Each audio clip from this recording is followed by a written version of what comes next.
Hey guys, this is Tyler from Next Tech Network. I'm going to give you guys a list of my most anticipated games coming out this fall, 2011.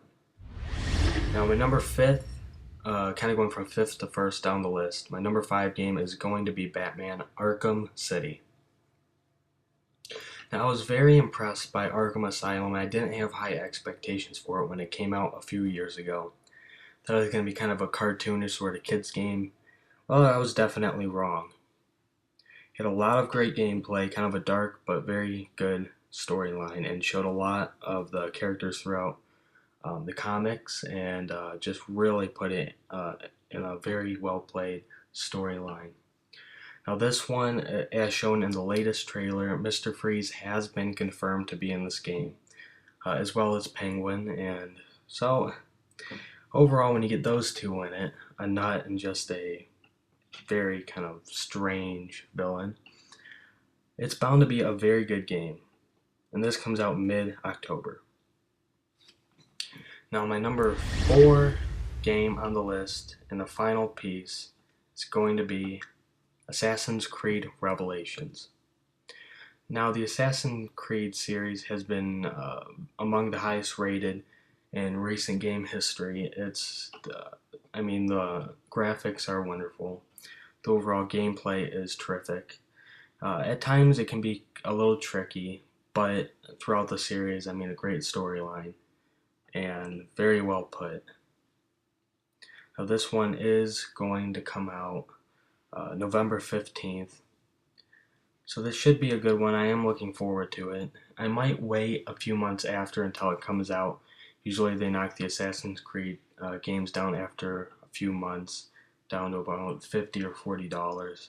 Don't know if I'm going to get this one right away just because I'm on a tight budget and I'm going to have to go and I want some other games ahead of this one coming out at about the same time. But still looks like a great game. Hopefully they improve the controls on it, but looks really cool. And number three is going to be, well, Battlefield 3. Now, I don't know a whole lot about Battlefield.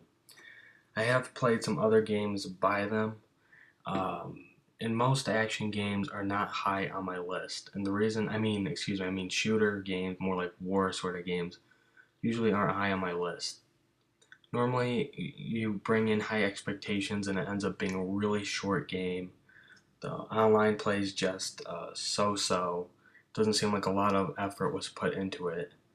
This one I am going to put at number three just because hopefully this will finally be a good shooting game other than, say, in the Call of Duty series. It's going to bring a lot of accurate warlike gameplay to it. So this one comes out October 25th. I'm hoping this one is going to be a good one, especially if I'm going to pre-order it soon. My number two is, well, you may have guessed, Call of Duty Modern Warfare 3. Now, normally I would put a Call of Duty game probably at the one spot, but I had to put it at number two, and once you see number one, you'll probably know why. Now, Modern Warfare 3, every Call of Duty game is very anticipated. It comes out every year. And between the two companies, they switch back and forth from each other. This year is normally Infinity Ward's turn. Well, they are still doing it, but the company this time is going to be called Sledgehammer. That's ahead of it, still with Activision, of course. I'm hoping that this one's going to be pretty good. Pack a lot of multiplayer maps, I'm hoping. Not kind of the online guy as of recent, just because I haven't had a lot of time to kind of level up the players and stuff. So I try not to get too into that. But I'm hoping the campaign will be good. As the previous Modern Warfares, the campaigns have just kept on getting better. So this one is going to be the best yet. Now, my number one is probably my most anticipated game for many years. It is Skyrim. I am really looking forward to Skyrim. The gameplay that they showed at E3 looks incredible, and for those of you who have played The Elder Scrolls 4 Oblivion, you know that this is going to be just a huge improvement over that. Now, the actual land of it that you can walk around on isn't necessarily going to be as big as what Oblivion is. Not saying it's going to be any smaller, really. It's still going to be about 18 to 20 square miles if it was put here on Earth, to kind of put in that perspective. So it's still a very big a very big map. There's going to be a lot of creatures. Probably the biggest addition and the most recognizable addition will be dragons that can actually fly in unscripted, given at any time.